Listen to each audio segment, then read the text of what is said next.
Di era modern saat ini seringkali kita mendengar istilah sleep training atau melatih bayi tidur sejak dini.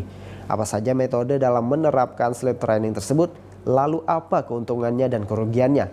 Berikut kami ulas untuk pemirsa.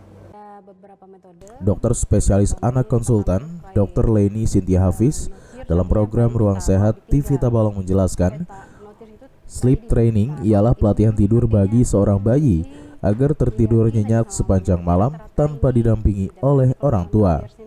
Sleep training yang tepat dimulai sejak bayi berusia 4 hingga 6 bulan, karena pada usia tersebut ritme sirkadian mulai terbentuk, atau proses internal dan alami yang mengatur siklus tidur bangun yang diulangi kira-kira setiap 24 jam. Dr. Leni menjabarkan ada 4 metode sleep training yang dapat diterapkan orang tua pada si kecil. Pertama ialah notir. Metode ini dilakukan dengan cara orang tua. Biasanya ibu hanya duduk menemani si kecil hingga tertidur. Tujuannya agar ia merasa tenang ketika ingin tidur karena melihat wajah ibunya. Rata-rata metode notir berhasil saat bayi menginjak usia 1 tahun, karena apabila masih terlalu kecil ibunya tidak tega melakukan metode ini. Metode kedua ialah cry it out atau membiarkan bayi menangis sekencang-kencangnya dan meninggalkannya sendirian tanpa perlu menenangkan. Setelah bayi lelah, ia akan tertidur dengan sendirinya. Cara ini melatih bayi agar dapat menenangkan diri sendiri dan mencari posisi nyamannya. Namun perlu komitmen dan keteguhan orang tua untuk bisa berhasil. Apabila 2 metode sebelumnya dinilai berat, pemirsa dapat mencoba metode selanjutnya, yakni Ferber atau membiarkan bayi menangis selama jangka waktu tertentu, kemudian menenangkannya. Tak jauh berbeda dengan metode cry it out, cara ini telah melatih bayi menenangkan diri sendiri, namun secara bertahap dengan mengurangi kehadiran sosok orang tua.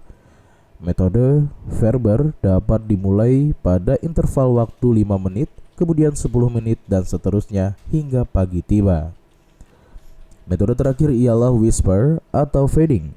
Metode dilakukan ketika bayi mulai merasa tidak nyaman, maka orang tua akan menyanyikan lagu atau suara-suara, menggendong, memeluknya, kemudian meletakkannya kembali di ranjang saat bayi mulai tenang dan belum benar-benar tertidur. Kunci keberhasilan metode ini ialah kesabaran orang tua, karena sebentar-bentar harus menggendong untuk menenangkan si bayi saat menangis. Memang awalnya banyak pertentangan, ternyata setelah dilaksanakan quality time tidur bayi itu malah lebih meningkat pada saat ada sleep training ini. Jadi ada syarat khusus, jadi dia itu disarankan sebelum bayi tidur kita harus ada kegiatan malam dulu. Bayi harus ditidurkan, diganti bajunya, diseka atau dimandikan, dipijat bayi. Kemudian bayi harus tidur dalam keadaan tidak lapar, tidak boleh sakit, dan popoknya dalam keadaan kering. Dr. Leni menyebutkan keuntungan dari sleep training adalah bagus untuk perkembangan otak bayi, karena ia dilatih mengatasi emosinya sendiri dan mandiri sejak dini tanpa bantuan orang tua. Selain itu, sleep training juga meningkatkan quality time antara ibu dan bapak, serta waktu istirahat yang cukup panjang, yakni 6 hingga 8 jam.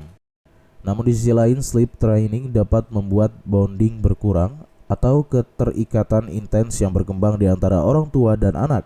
Hal ini biasa terjadi pada bayi berusia kurang dari 2 tahun, kemudian orang tua harus rela bolak-balik mengecek alasan anaknya menangis selama menerapkan sleep training. Sleep training juga berpotensi menambah konflik baru apabila masih tinggal serumah dengan orang tua atau mertua. Seringkali terjadi salah paham saat menerapkan metode sleep training karena masih awam diketahui masyarakat terdahulu. Alpi Syahrin, TV Tabalong melaporkan. Terima kasih sudah menonton video ini. Jangan lupa subscribe channel Tabalong Hari Ini dan nyalakan pemberitahuan untuk update info terbaru. Jangan lupa juga untuk like, komen, dan share videonya.